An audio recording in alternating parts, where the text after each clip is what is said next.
আজানুলাম্বিতভুজৌ কনকাবদাতু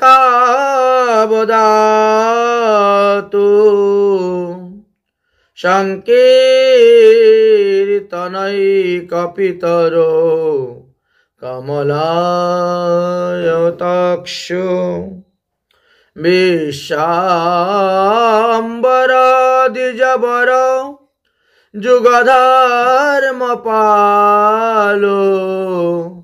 বন্দে জগৎ প্রিয়করো করুণায়বতারো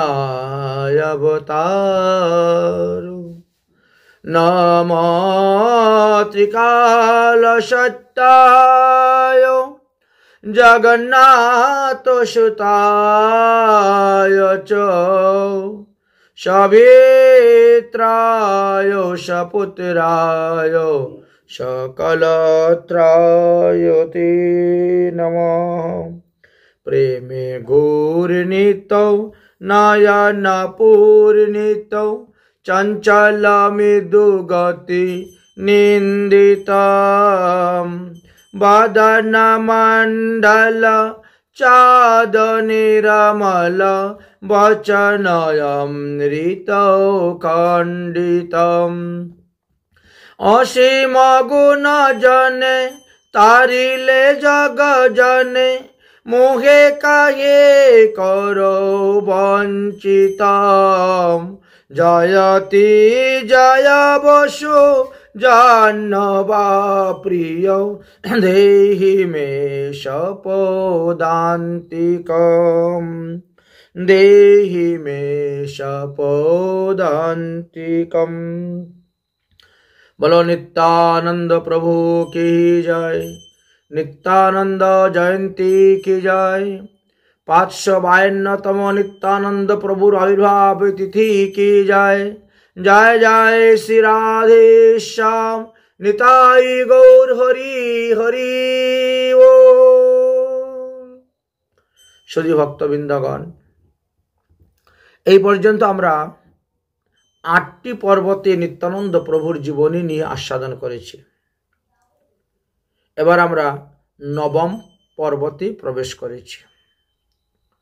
গত পর্বতে আমরা জগাই মাধাই উদ্ধার পর্যন্ত আস্বাদন করা হয়েছে, অর্থাৎ নিত্যানন্দ প্রভুর আবির্ভাব থেকে আরম্ভ করে জগাই মাধাই উদ্ধার পর্যন্ত নিত্যানন্দ প্রভুর চরিত্র সুধা আমরা আস্বাদন করেছি। এখন আমরা বামাচারী সন্ন্যাসীর কথা কিঞ্চিত আস্বাদন করব। জগাই মাধাইকে উদ্ধার করার পর একদিন শ্রীমন নিত্যানন্দ প্রভু আর গৌরাঙ্গ মহাপ্রভু দুজন হরিনাম প্রেম প্রচার করার জন্য নগরে বেরিয়েছেন। নগর ভ্রমণ করতে করতে করতে করতে ললিতপুর নামক একটি গ্রাম আছে, সেই গ্রামের পাশ দিয়ে যাচ্ছেন। সেই গ্রামেতে বামাচারী সন্ন্যাসী একজন বাস করতেন। সেই সন্ন্যাসী নিত্যানন্দ প্রভু এবং মহাপ্রভুকে দর্শন করিয়া অত্যন্ত আনন্দিত হয়েছেন এবং অতি সুন্দরভাবে স্বাগত জানিয়ে আহ্বান জানিয়ে তাদেরকে রাস্তা থেকে নিয়ে গিয়ে তিনার বাড়িতে বসিয়েছেন এবং ভোজন করার জন্য বললেন। নিত্যানন্দ প্রভু বললেন, আমরা তো সকালবেলা হরি নাম প্রেম প্রচার করতে বেরিয়েছি, এখনো আমরা স্নান করি নাই, অতএব এখন আর অন্ন আহার করব না, মধ্যাহ্নকালেই অন্ন আহার হইবে। এখন কিছু ফলমূল দিয়ে দাও, ফলমূল দিয়ে দাও, এগুলো আমরা নিয়ে যাব, যথাসময়ে ভোজন করব। কিন্তু সন্ন্যাসী কিছুতেই ছাড়বেন না ভোজন না করিয়ে। বড় অনুনয় বিনয় অনুরোধ করে নিতাই গৌরকে নিয়ে গেলেন আর ঘরের মধ্যে বসিয়েছেন।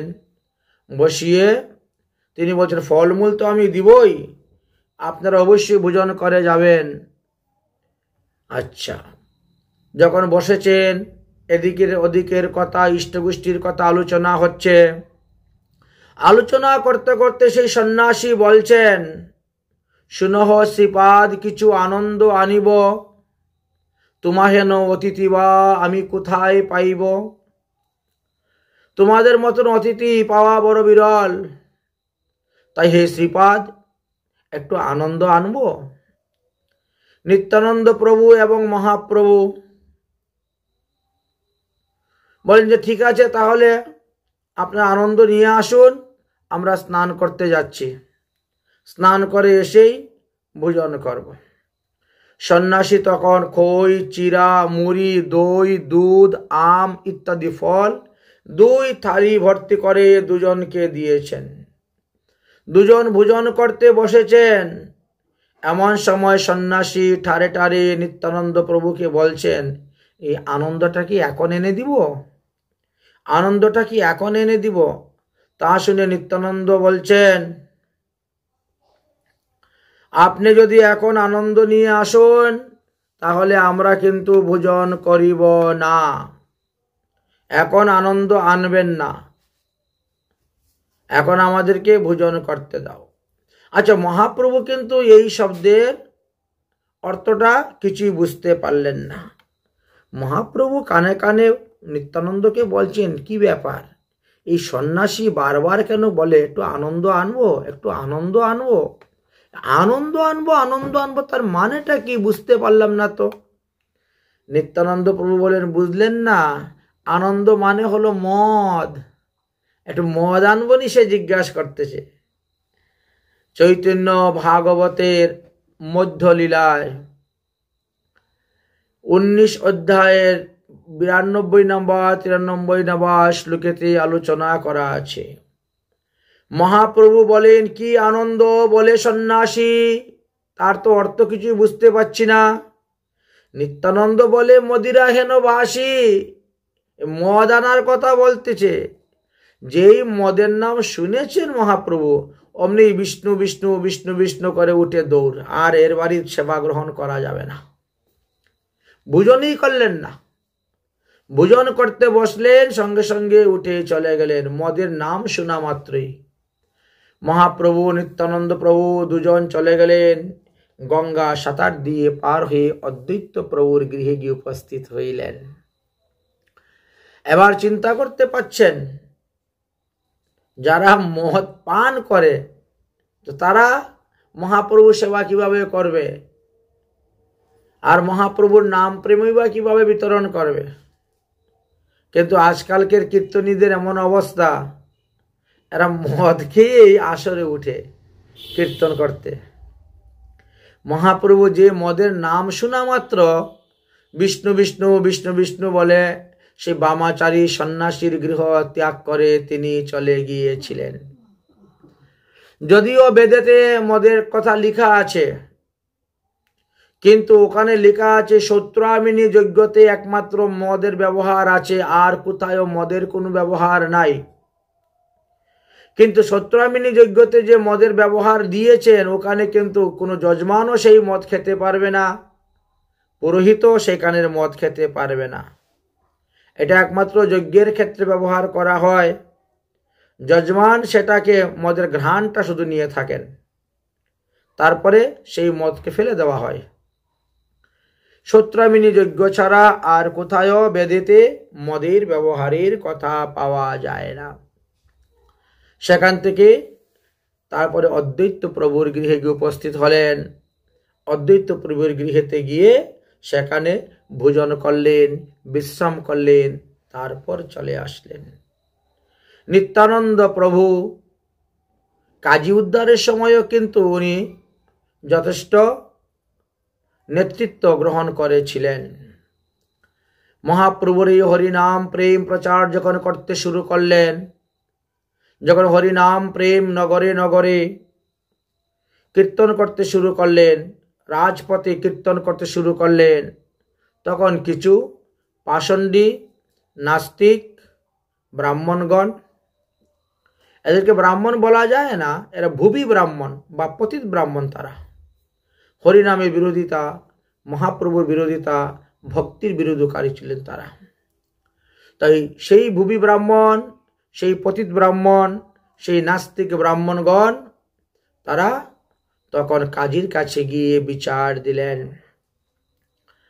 যে হরিনাম হলো মহামন্ত্র, এবং এই মহামন্ত্র উচ্চস্বরে নিমাই কীর্তন করতেছে বলেই দেশের মধ্যে এত আকাল, এত দুর্ভিক্ষ, এত ভূমিকম্প, এত বজ্রপাত, এত উল্কাপাত, এত অশুভ দেখা দিচ্ছে।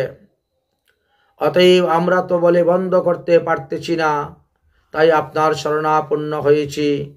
আপনি আমাদের কাজী, আপনার উপরে আছেন নবাব, অতএব তাদেরকে বলে এই হরিনাম বন্ধ করা হোক। নিমাই যেমন পাগল হয়েছে, নিমাইয়ের সঙ্গে আরো কিছু কিছু ভদ্রলোকেরও পাগল হয়ে গেছে, আর তারা এখন আমাদেরকে পাগল করার জন্য আমাদের ঘরে এসে বলে, বল কৃষ্ণ, ভজ কৃষ্ণ, লহ কৃষ্ণ নাম, কৃষ্ণ মাতা, কৃষ্ণ পিতা, কৃষ্ণ ধন পান। এইভাবে আমাদেরকে সে উপদেশ দেয় আমাদের ঘরে ঘরে, ঘরের দুয়ারে এসে দাঁড়িয়ে দাঁড়িয়ে। অতএব কাজী মশাই, আপনি এর একটা ব্যবস্থা করুন। কাজী তখন কিছু লোক পাঠালেন, আর সেই লোকগুলো গিয়ে মৃদঙ্গ ভেঙ্গে দিল, খুল করতাল ভেঙ্গে দিল, যাকে পাইল তাকেই মারতে শুরু করলো। কাজীর লোকের ভয়ে এখন যারা হরিনাম করতেন তারাও হরিনাম বন্ধ করে দিয়েছেন। ভয়ে ভীতি হয়ে গেছেন, যেখানেই কীর্তন হয় সেখানেই গিয়ে কাজীর লোকেরা উৎপাত করতে শুরু করে দিয়েছে। শেষ পর্যন্ত তো কাজী ঘোষণাই করে দিল যে এই নবদ্বীপে কোনো হরিনাম কীর্তন চলবে না। সমস্ত নবদ্বীপে তিনি ঘোষণা করলেন প্রকাশ্যভাবে কোনো হরিনাম কীর্তন কেউ করতে পারবে না। যাহারা কীর্তন করবে, যাহারা কীর্তনে এসে যোগদান দিবে, তাদের মৃদঙ্গগুলি ভেঙ্গে দেওয়া হবে। কাজীর লোক এইভাবে করতে শুরু করলো। একে একে সমস্ত ভক্তগণ তখন মনের ব্যথা নিয়ে মহাপ্রভুর কাছে গেলেন এবং মহাপ্রভুকে সমস্ত ঘটনা জানাইলেন। সংকীর্তনে বাধাপ্রাপ্ত শুনে মহাপ্রভু ক্রোধে একেবারে রুদ্র অবতার ধারণ করলেন। বলিলেন, আজকে আমরা সবাই সংকীর্তন করতে করতে কাজীর বাড়িতে যাব। সকল ভক্তদেরকে নিমন্ত্রণ করো, জানিয়ে যাও সন্ধ্যা সময় আমরা সবাই মশাল হাতে নিয়ে এবার মিছিল চলবে হরিনাম সংকীর্তনের, এবং কাজীর বাড়িতে আমরা যাব। নির্দিষ্ট সময়ে মহাপ্রভুর বাড়িতে এসে হাজার হাজার গৌর ভক্তগণের ভিড়। মহাপ্রভু হলেন সেই আন্দোলনের প্রধান সেনাপতি, মহাসেনাপতি। তৎসঙ্গে নিত্যানন্দ প্রভু আছেন। হরিনাম সংকীর্তন করতে করতে কাজীর বাড়িতে গিয়ে উপস্থিত হয়েছিলেন। কাজী তখন প্রাণ নিয়ে কোথায় পালাবেন, পালিয়ে যাওয়ার কোনো উপায় না দেখে তিনি লুকিয়ে রয়েছিলেন। কাজীর ঘর দুয়ার পুড়ে দিলেন, ঘর দুয়ার ভেঙে দিলেন, আর তারপরে কাজীকে ডাকতে শুরু করলেন। সেই কাজী পরবর্তী সময়ে আসলেন, এসে মহাপ্রভুর চরণে প্রণাম করলেন। প্রণাম করে আবার ইনি সম্পর্ক স্থাপন করে দিলেন। যাই হোক, সম্পর্ক স্থাপন করলেন, মামা ভাইগনা সম্পর্ক স্থাপন করেছিলেন। সেই অতঃপর কাজী বুঝতে পারলেন এবং কাজী বললেন, গতকালকে রাত্রে আমি এক অপূর্ব স্বপ্নে দেখেছি। এক মহাপুরুষ আমার বক্ষের মধ্যে বসে গলা চেপে ধরে বলছে, তুই আমার হরিনাম সংকীর্তনে বাধা দিয়েছিস, তুই আমার খুল করতলে বাধা দিয়েছিস, আজকে তোকে এখনই সংহার করব। এইভাবে রুদ্র রূপ ধারণ করে এসেছিলেন। আমি তখন তিনার কাছে কথা দিয়েছি, আমাকে ছেড়ে দাও, আমি আর কোনোদিন হরিনামে বাধা দিব না। অতএব হে নিমাই চাঁদ, তুমি আমার অপরাধ ক্ষমা করে দাও, তুমি আমাকে ছেড়ে দাও। আজ থেকে স্বেচ্ছায় স্ব ইচ্ছায় যথাতথা ঘুরে বেড়াও, হরিনাম সংকীর্তন করো, আর কোনো বাধা নেই। আমার কোনো যবনেরা আর বাধা দিবে না। যদি কোনো যবন বাধা দেয় তাহলে আমি তাকে রাজদণ্ডে দণ্ডিত করব, শাস্তি প্রদান করব। অতএব তুমি হরিনাম প্রচার করো। এইভাবে মহাপ্রভু এই কাজী উদ্ধার করেছিলেন। আর কাজী উদ্ধারের ব্যাপারে নিতাই চাঁদও মহাসেনাপতির ন্যায় এই নাম সংকীর্তন অভিযানে যোগদান দিয়েছিলেন। তিনি স্বয়ং এই আন্দোলনের মধ্যে বিরাজমান ছিলেন। লক্ষ লক্ষ গৌর ভক্ত নিয়ে নাম সংকীর্তন করতে করতে তারা আবার কাজীর বাড়ি থেকে রওনা হলেন। তখন কাজীও হরিনাম সংকীর্তন করতে শুরু করলেন আর মহাপ্রভুর সঙ্গে নৃত্য করতে শুরু করলেন। কোনো কোনো পুরাণ হইতে জানা যায় যে সেই সময়ে ৫,০০০ মুসলমান দাড়ি মুছ কেটে মস্তক মুন্ডন করে মালা তিলক ধারণ করে তারা সনাতন ধর্মকে গ্রহণ করেছিল। মহাপ্রভুর সঙ্গে সেই নামে প্রেমেতে মত্ত হয়ে গিয়েছিলেন। অতি সংক্ষেপেই আমরা এখানে কাজী উদ্ধারের কথা আলোচনা করলাম। অতঃপর নিত্যানন্দ প্রভুর আরও একটি মহিমার কথা বর্ণন করব। মহাপ্রভু যেমন বিশ্বরূপ ধারণ করতে পারেন, নিত্যানন্দ প্রভুও বিশ্বরূপ ধারণ করতে পারেন, কারণ তিনিও ঈশ্বর অবতার। একদিন অদ্বৈত প্রভু গোপীভাবে নৃত্য করিতে করিতে ভূমিতে মূর্ছিত হয়ে পড়ে গিয়েছিলেন শিবাস অঙ্গনেতে। এত সুন্দর হরিনাম সংকীর্তন চলছিল। আর এমন সময় মহাপ্রভু এসে অদ্বৈতকে নিয়ে বিষ্ণু মন্দিরে প্রবেশ করেছিলেন। মহাপ্রভু অদ্বৈতের মনের ভাব বুঝিতে পারিয়া বিশ্বরূপ মূর্তি ধারণ করিয়া তিনি দর্শন দিয়েছিলেন এবং বলেছিলেন যে, হে অদ্বৈত, আমার এই বিশ্বরূপ তুমি দর্শন করো। এমন সময় নিত্যানন্দ এসে সেখানে উপস্থিত হলেন। তিনিও বিশ্বরূপ দর্শন করে অদ্বৈত প্রভুকে কৃপা করেছিলেন। মহাপ্রভুর প্রকাশ জানে তিনি এসেছিলেন, উপস্থিত হয়েছিলেন। নিত্যানন্দ বিষ্ণু মন্দিরে প্রবেশ করে দ্বার বন্ধ করে দিয়েছিলেন অদ্বৈত প্রভুকে সেই রূপ দর্শন করানোর জন্য। এই জন্য আমাদের মহাজনগণ শাস্ত্রের সিদ্ধান্ত অনুসারে বলে গিয়েছেন, গৌরাঙ্গ, নিত্যানন্দ, অদ্বৈত এই তিনজনই হলেন ঈশ্বর অবতার। আর এই তিনজনের চরণেই ফুল, তুলসী পাতা অর্পণ করা যাবে, চন্দন অর্পণ করা যাবে। তিন প্রভুর নামেই আমাদেরকে প্রথমে নবদ্বীপের ভোগ লাগাইতে হয়। যাই হোক, এইভাবে অদ্বৈত প্রভু সেই বিশ্বরূপ দর্শন করিয়া কৃতার্থ হয়েছিলেন, ধন্য হয়েছিলেন। আপন প্রাণে প্রভুকে চিনতে পারলেন, নিজের মনোবাসনা পূর্ণ হয়েছিল। অতঃপর মহাপ্রভু সেখান থেকে চলে গেলেন, গিয়ে সচিমায়ের অঙ্গনে উপস্থিত হলেন, খাওয়া দাওয়া করলেন, বিশ্রাম করলেন। এইভাবে গৌর নিত্যানন্দের অপ্রাকৃত লীলা ধীরে ধীরে প্রকাশ হইতে শুরু হল। ক্রমে ক্রমে মকর সংক্রান্তি দিবস আসিয়া উপস্থিত হইল। মকর সংক্রান্তির পূর্ব দিবসেই মহাপ্রভু নিত্যানন্দ প্রভুর হাত ধরে নির্জন স্থানে বসে গিয়ে বললেন, আমি কিন্তু এই মকর সংক্রান্তিতে সন্ন্যাস গ্রহণ করার জন্য চলে যাব। এই কথাটা গোপন রাখিও, এখন তুমি কাউকে বলিও না।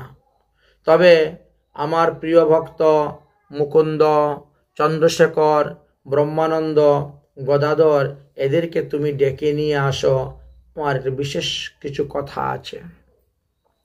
নিত্যানন্দ প্রভু গেলেন, তাদেরকে ডেকে নিয়ে আসলেন। তাহলে নিত্যানন্দ, মুকুন্দ, চন্দ্রশেখর, ব্রহ্মানন্দ আর গদাধর, এই পাঁচজনকে নিয়ে বসেই মহাপ্রভু মিটিং করলেন, করে বললেন, তোমরা সাহায্য না করলে আমার এই সন্ন্যাস গ্রহণ করা হবে না। অতএব তোমরা আজকেই কণ্টকনগরে চলে যাও, কণ্টকনগরে যাও, গিয়ে তোমরা সেখানে সন্ন্যাস গ্রহণের সমস্ত ব্যবস্থা করো। কেশব ভারতীকে জিজ্ঞেস করো, সন্ন্যাস গ্রহণ করতে গেলে কি কি দ্রব্যের প্রয়োজন হয়, কি কি জিনিস প্রয়োজন, এই সমস্ত কিছু সংগ্রহ করো। আমি কিন্তু রাত্রিবেলায় গৃহত্যাগ করে যাব, আমার জন্য তোমরা অপেক্ষা করবে। মহাপ্রভুর আদেশ পেয়ে তারা চলে গেলেন। আর মহাপ্রভু রাত্রিবেলা তিনি সংসার ত্যাগ করলেন। মহাপ্রভুর আদেশ অনুসারে নিত্যানন্দ প্রভু 4 জনকে সঙ্গে করে নিয়ে কণ্টক নগরে গিয়ে উপস্থিত হয়েছিলেন। নির্দিষ্ট স্থানে তারা অপেক্ষা করতেছিলেন, মহাপ্রভু আসবেন, মহাপ্রভু আসবেন। যাই হোক, ওই রাত্রেই মহাপ্রভু গৃহত্যাগ করে কণ্টক নগরে গিয়ে উপস্থিত হয়েছিলেন। নিত্যানন্দ প্রভু মহাপ্রভুকে নিয়ে কেশব ভারতীর নিকটে উপস্থিত হলেন কাটুয়াতে। সবাই কেশব ভারতীকে দণ্ডবত প্রণাম করলেন। মহাপ্রভু বলিলেন, আমি আপনার কাছ থেকে সন্ন্যাস মন্ত্রে দীক্ষা নিতে আসিয়াছি। আপনি নিজ গুণে কৃপা করে আমাকে সন্ন্যাস মন্ত্র প্রদান করুন। তখন কেশব ভারতী গোসাই বললেন যে তুমি তো দীক্ষা নিয়েছ ঈশ্বরপুরীর কাছ থেকে, ওখান থেকেই তো তুমি সন্ন্যাসটা নিয়ে নিতে পারতে, কারণ ঈশ্বরপুরীও তো সন্ন্যাসী। গিরি, পুরী, ভারতী, বন, সরস্বতী, পর্বত, অরণ্য, এই দশনামী সম্প্রদায়, দশনামী সন্ন্যাসী। কিন্তু মহাপ্রভু বলেন যে না, আমি আপনার নিকট থেকে সন্ন্যাস নিতে আমার ইচ্ছুক, তাই আমি এসেছি। নিত্যানন্দ প্রভু বললেন, সন্ন্যাসের উপকরণ সমস্ত সংগ্রহ হয়ে গেছে, এবার যাও, এবার গিয়ে তিনার মস্তক মুন্ডনের ব্যবস্থা কর। পয়লা মাঘ মহাপ্রভুর সন্ন্যাস মন্ত্রে দীক্ষিত হয়েছিলেন। মধুনাপিত, মধু প্রামাণিক বলা হয়, তিনি এসেছিলেন, মহাপ্রভুর মস্তক মুন্ডন করে দিয়েছিলেন। আজ অবধি কেউ যদি কাটুয়ায় যায় তাহলে সেই মধু প্রামাণিকের বাড়ি দর্শন করতে পারবেন। মহাপ্রভু যেখানে বসে মস্তক মুন্ডন করেছিলেন বটগাছের নিচে, সেই বটগাছ আজও পর্যন্ত সাক্ষী স্বরূপে অবস্থান করিতেছেন। অতঃপর সন্ন্যাস দীক্ষা নিয়ে মহাপ্রভু তীর্থ ভ্রমণের উদ্দেশ্যে যাত্রা করিলেন। উদ্দেশ্যে যখন যাত্রা করলেন, নিত্যানন্দ প্রভুও তখন তিনার সঙ্গে ছিলেন। প্রথমেই তিনি রাঢ় দেশে গমন করেছিলেন, আর রাঢ় দেশ থেকে তারপরে বক্রেশ্বর নামক স্থানেতে গিয়েছিলেন। সেখান থেকে নীলাচলে যাওয়ার সিদ্ধান্ত করেছিলেন। মহাপ্রভু নিত্যানন্দ প্রভুকে বলিলেন, তুমি নবদ্বীপে চলে যাও, আর নবদ্বীপে গিয়ে শিবসাদী ভক্তবৃন্দকে সান্ত্বনা দান করো। তা বলবে যে আমি সন্ন্যাস গ্রহণ করে নীলাচলের পথে চলে যাচ্ছি। কিন্তু নীলাচলের পথে রওনা হয়ে কিছু দূর যাওয়ার পরেই সিদ্ধান্ত পাল্টিয়ে দিলেন, আমি শ্রীধাম বৃন্দাবনে যাব, শ্রীধাম বৃন্দাবনে যাব। আর এইভাবে বৃন্দাবনের রাস্তার দিকে রওনা হয়েছেন। নিত্যানন্দ প্রভু বড় চতুর, তিনি আগে ভাগেই রাস্তা অতিক্রম করে দৌড়ে গিয়ে দেখেন মাঠের মধ্যে কিছু রাখালেরা গোচারণ করতেছে। নিত্যানন্দ প্রভু রাখালকে শিখিয়ে দিলেন, দেখ একজন নবীন সন্ন্যাসী আসতেছে, হরিনামে মাতুহারা হয়ে পাগল হয়ে। উনি যখন এসে তোমাদেরকে বলবে যে বৃন্দাবন যাওয়ার রাস্তা কোন দিকে, তখন তুমি এই দিকে দেখিয়ে দিবে বৃন্দাবন যাওয়ার রাস্তাটা। নিত্যানন্দ প্রভুর আদেশ অনুসারে রাখালগণ সেইভাবেই দেখিয়েছিল, যার কারণে মহাপ্রভু ওই রাস্তা ধরে আস্তে আস্তে তারপরে তিনি শান্তিপুরে এসে পৌঁছে গিয়েছেন। একই আমি ভুল রাস্তায় এসে গেলাম শান্তিপুরে, আমাকে বলল যে এটা যমুনা। হ্যাঁ, এই যে নবদ্বীপের গঙ্গা, এই গঙ্গার পূর্ব দিকে যমুনাই বহে। ও, পূর্বে গঙ্গা, পশ্চিমে যমুনা, অতএব আপনি যমুনা রাস্তা ধরে এসেছেন। তো ঠিকই তো এসেছেন। আচার্য প্রভু তখন অতি আদর করে আপ্যায়ন করে তিনাকে নিয়ে গেলেন। এইভাবে নিত্যানন্দ প্রভু মহাপ্রভুর সন্ন্যাস আশ্রমের সময় সঙ্গে ছিলেন। নিত্যানন্দ প্রভু রাঢ় দেশ থেকে নবদ্বীপে এসে সকল ভক্তকে মহাপ্রভুর আগমন বার্তা জানাইছিলেন। শান্তিপুর থেকে মহাপ্রভু যখন পাঠাইলেন, যাও আমার সচিমাকে বলো আসার জন্য, কিন্তু বিষ্ণুপ্রিয়াকে নিয়ে আসবে না, আমি সন্ন্যাসী, সন্ন্যাসী স্ত্রীমুখ দর্শন করা নিষিদ্ধ। সেই সময়ে নিত্যানন্দ প্রভুই শান্তিপুর থেকে এসেছিলেন নবদ্বীপে এবং সচিমাকে নিয়ে গিয়েছিলেন। মহাপ্রভুকে দর্শন করলেন, সচিমা রন্ধন করলেন, সেখানে সেবা গ্রহণ করলেন। সচিমা পুত্র মুখ দর্শন করেছিলেন এবং নিত্যানন্দ প্রভু সচিমায়ের যথেষ্ট সেবা করেছিলেন। সেই সময়ে সচিমা বললেন, বাবা নিমাই, নবদ্বীপ তো অনেক দূর, বৃন্দাবন ধাম তো অনেক দূর, এখান থেকে খুব কম লোক ওই বৃন্দাবনে যায়, তোমার খবরাখবর আমি পাবো না, অতএব তুমি আজ থেকে নীলাচলেই বাস করো। কারণ প্রতি বৎসর লোক জগন্নাথের রথযাত্রা দেখার জন্য যায়, আর সেই সঙ্গে তাদের মুখ থেকে আমি তোমার ভালো মন্দ খবর পাব। নিত্যানন্দ প্রভু, মহাপ্রভু, অদ্বৈত প্রভু সবাই তখন সেখানে উপস্থিত ছিলেন।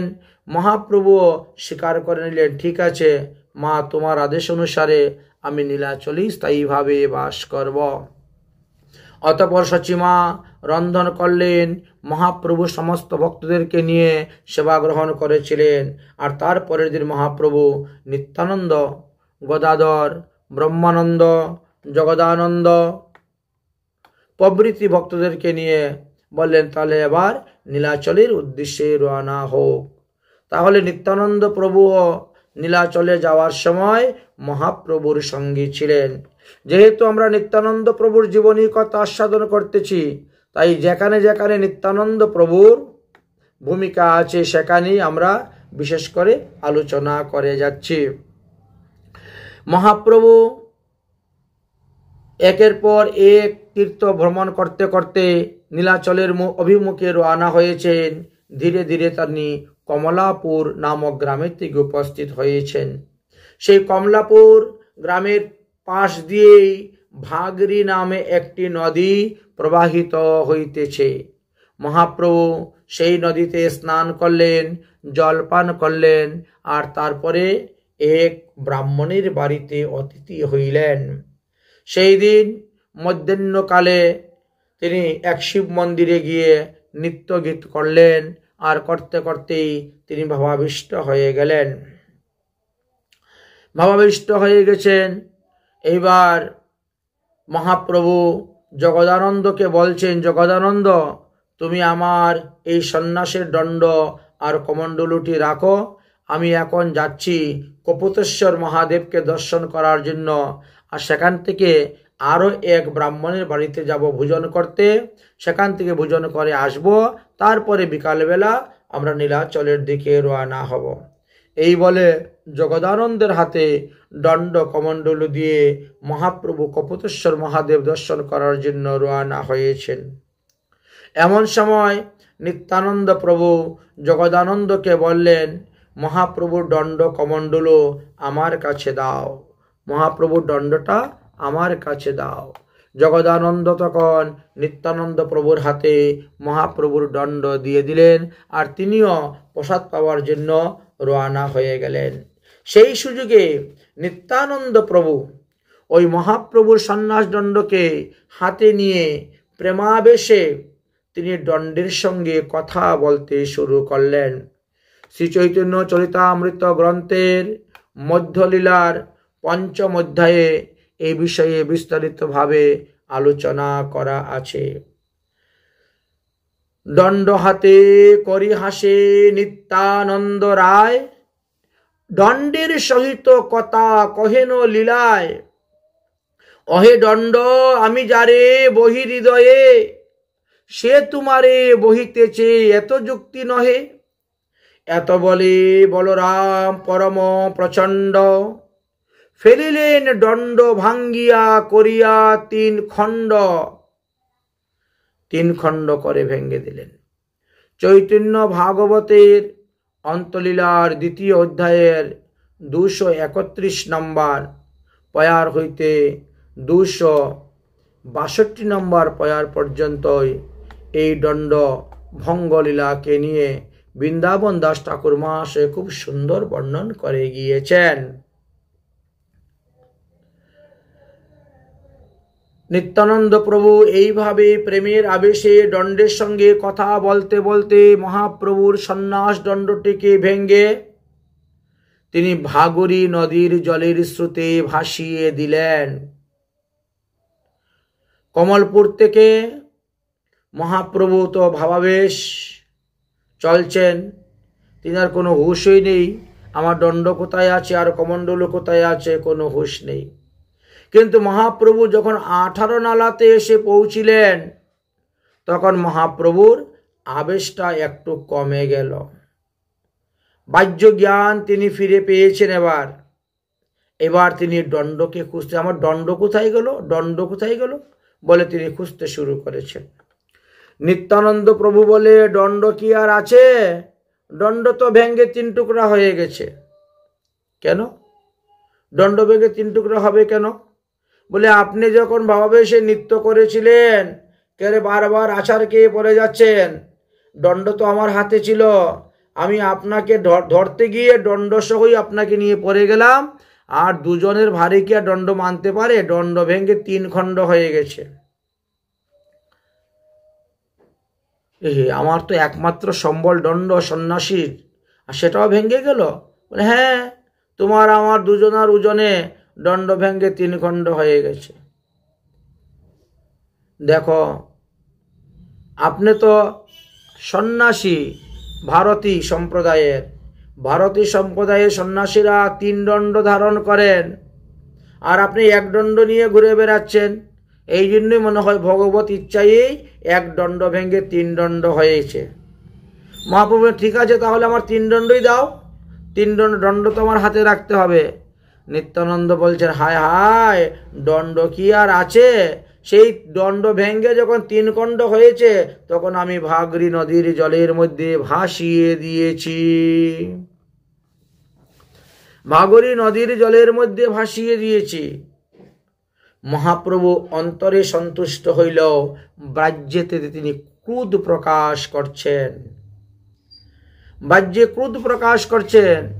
আমি সন্ন্যাসী মানুষ, আমার দণ্ড তুমি ভাসিয়ে দিয়েছ, এটাই তো আমার শেষ সম্পদ, অতএব যাও, তোমার সঙ্গে আর আমি যাব না। হয়তো তুমি আগে যাও নীলাচলে জগন্নাথ দর্শন করতে, না হলে আমি যাব, কিন্তু তোমার সঙ্গে আর যাব না। তোমার সঙ্গে প্রেম প্রীতি করতে গিয়ে আমার যে কত ক্ষতি হচ্ছে, কত সর্বনাশ হচ্ছে। আমি বৃন্দাবনে যাব সন্ন্যাস গ্রহণ করে, তুমি আমারে রাস্তা বলাইয়া নিয়ে গেলে শান্তিপুরে অদ্বৈত গৃহেতে। নীলাচলে আসব, আমার দণ্ডটাকে ভেঙ্গে টুকরো টুকরো করে তুমি নদীর জলে ভাসিয়ে দিলে, অতএব তোমার সঙ্গে আর আমি যাব না। নিত্যানন্দ প্রভু বলছেন, মূর অপরাধী তোমার দণ্ড হইল খণ্ড, যে উচিত হয় মুরে করো তাহা দণ্ড, তথাপিও আমারে ত্যাগ করিও না। আমাদের সঙ্গেই চলো, সবাই একসঙ্গেই যাব। চৈতন্য চরিতামৃত গ্রন্থের মধ্যম লীলার 5ম অধ্যায়তে আলোচনা করা আছে।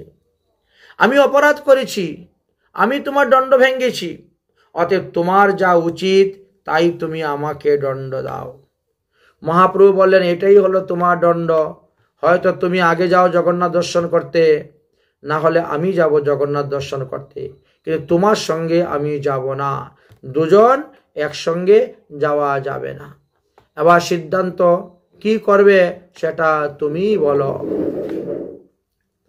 নিত্যানন্দ প্রভু তখন বললেন, ঠিক আছে, আমি সব ভক্তদেরকে নিয়ে 18 নালাতে বসে আছি, যান, আপনি তাহলে যান জগন্নাথ দর্শন করার জন্য।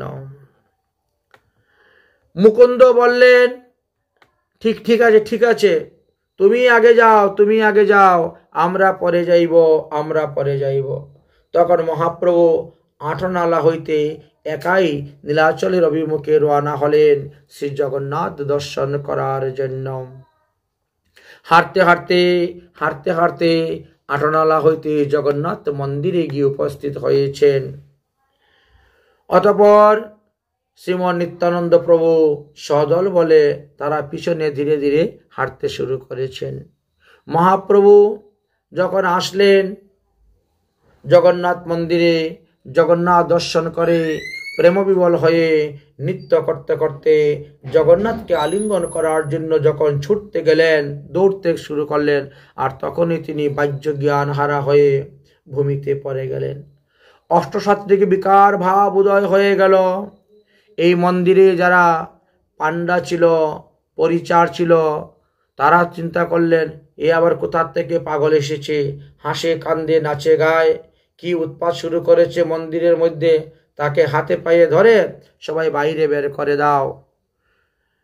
তখন সার্বভৌম ভট্টাচার্য সেখানে গিয়ে উপস্থিত হলেন। তিনি মহাপ্রভুর এই লক্ষণ দেখে বুঝতে পারলেন যে ইনি কোনো সাধারণ মনুষ্য নয়, ইনি সাক্ষাৎ জগন্নাথই এসেছেন।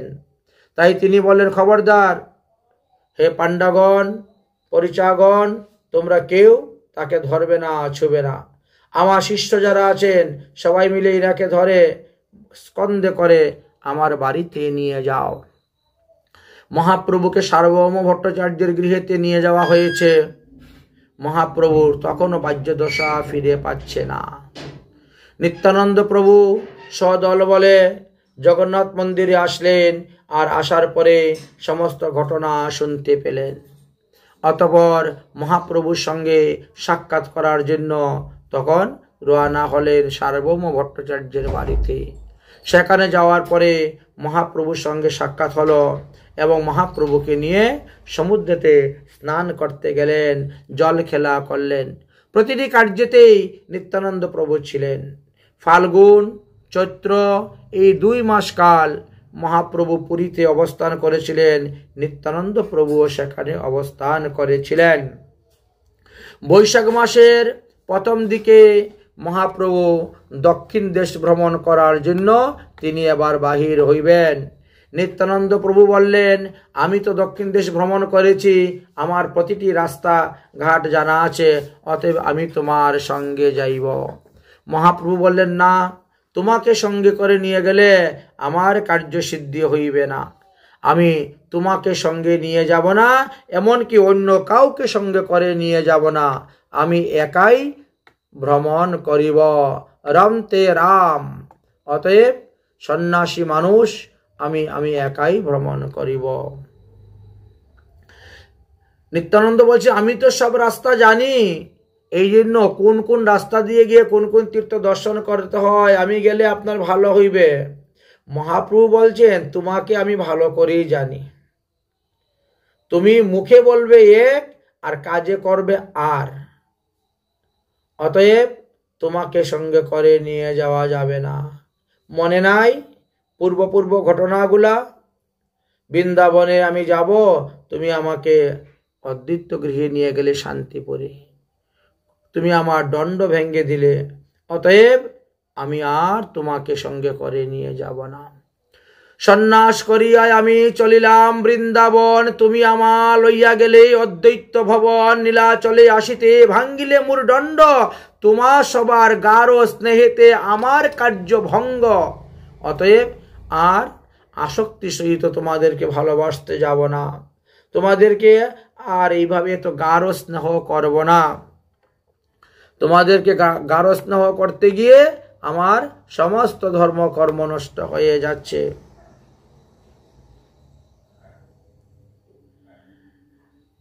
তাই তোমাদের তো এইরূপই ব্যবহার, অতএব এইরূপ ব্যবহার আমি তোমাদেরকে কেমন করে সঙ্গে নিব? আমি যে সর্বত্যাগী সন্ন্যাসী, এটা কি তোমাদের বিন্দুমাত্র মনে হয় না যে একজন সন্ন্যাসীর ধর্ম কি? তোমাদের কর্তব্য হলো আমার ধর্মকে রক্ষা করে কিভাবে আমি চলবো সেভাবে আমাকে চালাবে, না তা তোমরা করবে না। সুতরাং তোমাদের কাউকে আমি সঙ্গে নিব না, আমি একাই যাইব। তখন নিত্যানন্দ প্রভু করজোড়ে অতীব বিনীতভাবে বললেন, হে দয়াময়, আমার শেষ মিনতিটা তো শুনো। আমাকে সঙ্গে লইয়া যেতে যদি তোমার আপত্তি থাকে, ঠিক আছে, তুমি আমাকে নিও না, কিন্তু তুমি যখন বাহ্য জ্ঞান হয়ে পড়ে যাবে তখন তোমার কে দণ্ড কমণ্ডলু ধারণ করবে, কে তোমার বহির্বাস বহন করে নিয়ে যাবে সেটা তো বলো। তাই বলছি একজন তো সঙ্গে তোমাকে নিতেই হবে, একজন না একজনকে তোমাকে সঙ্গে নিয়ে যেতেই হবে। তোমার কৌপিন, তোমার বহির্বাস, তোমার কমণ্ডলু এইগুলা কে বহন করে নিয়ে যাবে? তুমি তো হরিনাম করতে করতে উদ্যদ্য নৃত্য করতে করতে বাহ্য জ্ঞান শূন্য হয়ে চলবে। স্নান করার পরে বস্ত্র কোথায় পাবে পড়তে? পিপাসা লাগলে জল কোথার থেকে খাবে যদি কমণ্ডলু সঙ্গে না থাকে? অন্তত পক্ষে ডোর কপিন তো 2-3টা নিতে হয়, ডোর কপিন বহির্বাস। তোমার 2 হস্ত বন্ধ নাম গ্রহণে, জলপাত্র বহির্বাস বহিবে কেমনে? প্রেমাবেশে পথে তুমি হবে অচেতন, এই সকল সামগ্রী তোমার কে করিবে রক্ষণ? একটু বিচার করে দেখুন, একটু চিন্তা করে দেখুন। ঠিক আছে, আমাকে আপনার সঙ্গে নেওয়ার প্রয়োজন নেই, আমাদের মধ্যে যাকে ভালো লাগে অন্ততপক্ষে তাকে তো সঙ্গে নেন। কমসে কম একজন লোক তো আপনার সঙ্গে থাকা একান্ত প্রয়োজন। আমি একটি লোক মনে মনে ঠিক করে রেখেছি, তার নাম হলো কৃষ্ণ দাস। উনিও কিন্তু জাতিতে ব্রাহ্মণ, কাটুয়া থেকে একটুকু দূরেই ইনার বাড়ি। অতএব দেখেন তো উনাকে পছন্দ হয় কিনা। আপনিও ব্রাহ্মণ, সেও ব্রাহ্মণ, সে ভগবানের দাস, নাম তার কৃষ্ণ দাস। জলপাত্র বস্ত্র বহি তোমার সঙ্গে যাবে, যাহা তুমি ইচ্ছা করো কিছু না বলিবে। এই লোকটা এত ভালোই আজ্ঞাবহ লোক, যাহা বলবেন তাহাই করবে, কখনো না শব্দ তার মুখে পাবেন না। পারবো না, করব না, যাব না, খাবো না, এরকম কোনো শব্দ তার মুখে পাবেন না। এত ভালো লোক। তাই আমি মনে মনে ঠিক করে রেখেছি একে অন্তত পক্ষে আপনি সঙ্গে করে নিয়ে যান। অবশেষে মহাপ্রভু তিনার এই অনুরোধটা রাখলেন, নিত্যানন্দ প্রভুর স্বীকার করে নিলেন এবং কৃষ্ণদাসকে সঙ্গে করে নিয়েই মহাপ্রভু দক্ষিণ ভারত আদি বিভিন্ন স্থানে বহির্গত হয়েছিলেন। যাই হোক, মহাপ্রভু যখন দক্ষিণ ভারত ভ্রমণ করতে চলে গেলেন তখন নিত্যানন্দ প্রভুকে আদেশ দিলেন। মহাপ্রভু বললেন, এবার তুমি গৌরমণ্ডলে যাও এবং গৌরমণ্ডলের নাম প্রেম প্রচার করো। গৌরমণ্ডলের নাম প্রেম প্রচারের আদেশ দিলেন, প্রেরণ করলেন। মহাপ্রভু দক্ষিণ ভারত ভ্রমণ করলেন, তারপরে নীলাচলে আসলেন, তারপর আবার শ্রী বৃন্দাবনে গমন করলেন, বৃন্দাবন দর্শন করলেন, পুনরায় সেখান থেকে আসলেন কাশীতে। কাশীর প্রকাশানন্দ সরস্বতীকে উদ্ধার করলেন, সনাতন গোস্বামীকে কৃপা করলেন, রূপ গোস্বামী কৃপা করলেন। এগুলি হলো মহাপ্রভুর দিকে। নিত্যানন্দ প্রভু ওই সমস্ত ছিলেন না, কারণ তিনি তখন গৌরমণ্ডলেই নাম প্রেম প্রচারিতে ছিলেন। শ্রীপাদ নিত্যানন্দ গৌর দেশে প্রেরণ করার পরে তিনি কি করেছিলেন এই বিষয়ে মুরারি গুপ্তের কর্চাতে কিছু লেখা ছিল, সেই কথাটা তুলে ধরতেছি। নিত্যানন্দ সমালিঙ্গৌ ধৃতং তস্যৌ করদ্বয়ম প্রায়োসৌ গদ গদং মাহি গৌরদেশং তমিশ্বর মূর্খ নীচো জর অন্ধ কাঞ্জে চৌ পতিতো নোহ পরে তানিব্যৌ সর্বতা সর্বান কুরু প্রেমাধিকারিণী। অর্থাৎ মহাপ্রভু একদিন শ্রীপাদ নিত্যানন্দ প্রভুকে ঘির আলিঙ্গন করে তার হাত ধরে বলেছিলেন,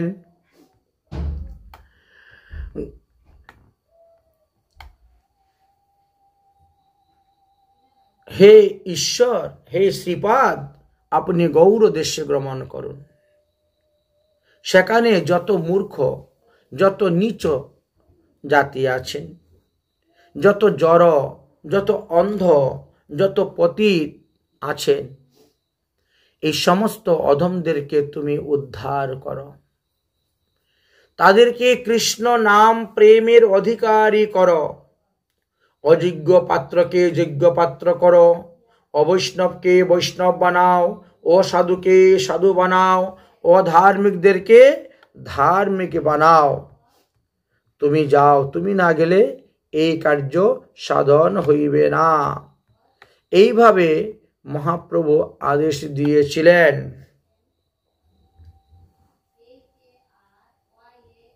আজ্ঞা পাইয়া নিত্যানন্দ চন্ড ততক্ষণ চলিলেন গৌর দেশে লইয়া নিজগণ।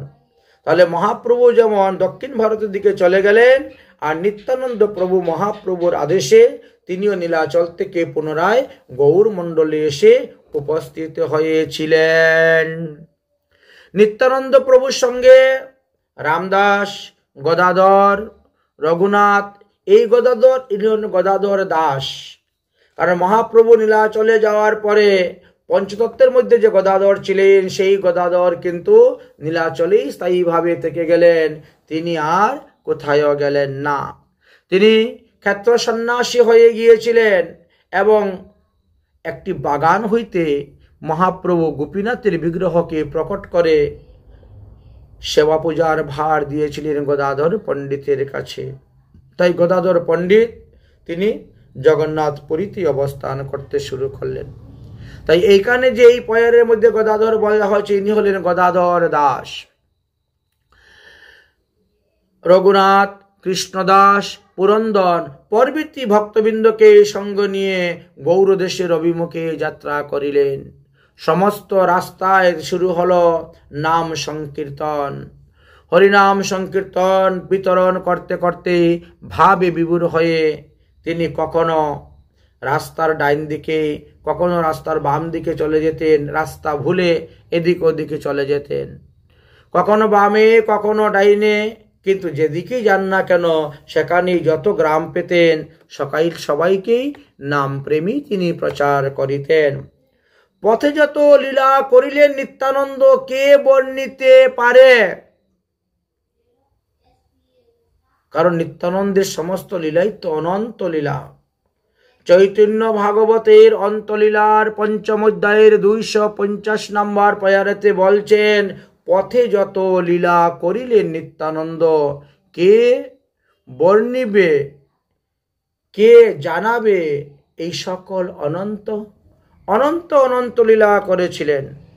তার মধ্যে যেইটুকু জেনেছেন সেইটুকুই লিখেছেন। ধীরে ধীরে ধীরে ধীরে তিনি গৌরমণ্ডলে এসে উপস্থিত হয়েছেন। সেই সময়ে গৌরমণ্ডলের অন্তর্গত হয়েছিল আমাদের পানিহাটি, বর্তমানে যাকে সুদপুর রেল স্টেশন বলা হয়। কলকাতা সুদপুর রেল স্টেশন থেকে অনতি দূরেই পানিহাটি গ্রাম। এই পানিহাটি গ্রামেতে রাঘব পণ্ডিতের ভবন আছে, আশ্রম আছে। নিত্যানন্দ প্রভুর আগমনে রাঘব পণ্ডিতের বাড়িতে আনন্দ উৎসবে মুখরিত হয়ে উঠেছিল। মাধব, গোবিন্দ, বাসুদেব তারা 3 ভাই নিত্যানন্দ প্রভুকে দর্শন করার জন্য আসলেন, আর তারা 3 জনই মহাপ্রভুর প্রিয় গায়ক ছিলেন। তাই নিত্যানন্দ প্রভুর সঙ্গে যোগদান করে তারা আরম্ভ করলেন মধুর স্বরে কীর্তন। সেই কীর্তনের ধ্বনিতে আকর্ষিত হয়ে চতুর্দিকের ভক্তগণ আসলেন এবং সবাই নিত্যানন্দ প্রভুর অনুগত হতে শুরু হলেন। নিত্যানন্দ প্রভু সেই কীর্তনের তালে তালে নৃত্য করিতে করিতে খট্টার উপরে গিয়ে বসলেন, মানে খাটের উপরে গিয়ে বসলেন। রাঘব পণ্ডিত সমস্ত ভক্তদেরকে নিয়ে আসলেন। শত শত গঙ্গা জলের ঘট দিয়ে নিত্যানন্দ প্রভুকে স্নান করিয়েছিলেন, মহা অভিষেক করিয়েছিলেন, নতুন বস্ত্র পরিয়েছিলেন এবং সমস্ত শরীরে অগুরু, চন্দন, কর্পূর ইত্যাদি সুগন্ধি দ্রব্য লেপন করে দিয়েছিলেন। অতঃপর প্রভুর সম্মুখে স্বর্ণের ভূষিত খট্টা আনয়ন করিলেন। নিত্যানন্দ প্রভু তখন সেই স্বর্ণ খট্টার মধ্যে গিয়ে বসলেন। রাঘব পণ্ডিত নিত্যানন্দ প্রভুর মস্তকে ছত্র ধারণ করলেন।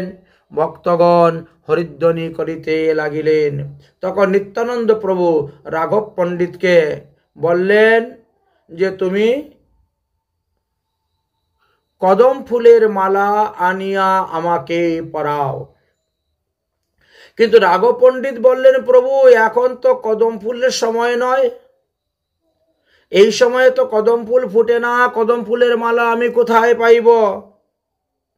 নিত্যানন্দ প্রভু বললেন, তোমাদের ঘরের পিছে গিয়ে দেখো তো, ঘরের পিছনে গিয়ে খুঁজে দেখো কদম ফুল আছে কিনা। নিত্যানন্দ প্রভুর আদেশে রাঘব পণ্ডিত ঘরের পিছনে গিয়েছেন। কারণ ঘরের পিছনে ওনার লেবু গাছ, ওখানে কোনো কদম গাছ নাই, ঘরের পিছনে কোথার থেকে আসবে কদম ফুল?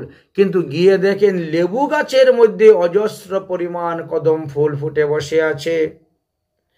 কদম ফুলের ঘ্রাণেতে চতুর্দিক আমোদিত হয়ে যাচ্ছে। রাঘব পণ্ডিত তো অতি বিস্মিত হয়ে গেলেন। আশ্চর্য কথা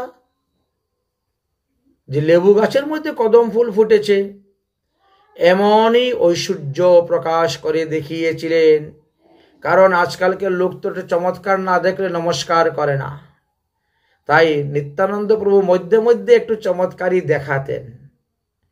সেই দিন থেকেই পানিহাটি গ্রামের লোকের বিশ্বাস হয়ে গেল যে নিত্যানন্দ প্রভু তিনি ঈশ্বর অবতার, তিনি কোনো সাধারণ মনুষ্য নহেন। মনের আনন্দে সেই কদম ফুল তুলে নিয়ে আসলেন, মালা গিতলেন এবং নিত্যানন্দ প্রভুকে পরাইলেন। কদম পুষ্প দিয়ে নিত্যানন্দ প্রভুর পূজা করলেন। নিত্যানন্দ প্রভু বললেন, জানো এই কদম পুষ্প ভগবানের কত প্রিয়। একটা কদম পুষ্প যদি ভগবানকে কেউ দান করে তাহলে একটা কপিলা গাভী দানের ফল সমান লাভ করতে পারে। একটা কপিলা গাভী দান করলে যেই ফল পাওয়া যায়, একটি এই কদম ফুল দান করলে সেই ফল লাভ করা যায়।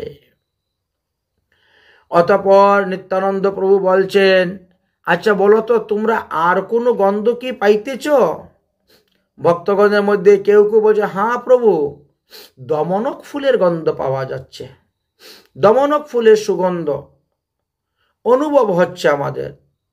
ইহা শুনিয়া নিত্যানন্দ প্রভু বললেন, নিশ্চয়ই তাই বটে, যাও যাও, মহাপ্রভু নীলাচল হইতে তোমাদের কীর্তন শুনিবার জন্য এখানে এসে উপস্থিত হয়েছেন, এই জন্য তোমরা দমনক ফুলের গন্ধ পাচ্ছ।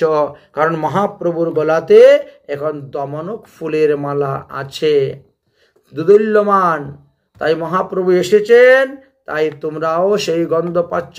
কিন্তু তোমরা মহাপ্রভুকে তো দেখতে পাচ্ছ না।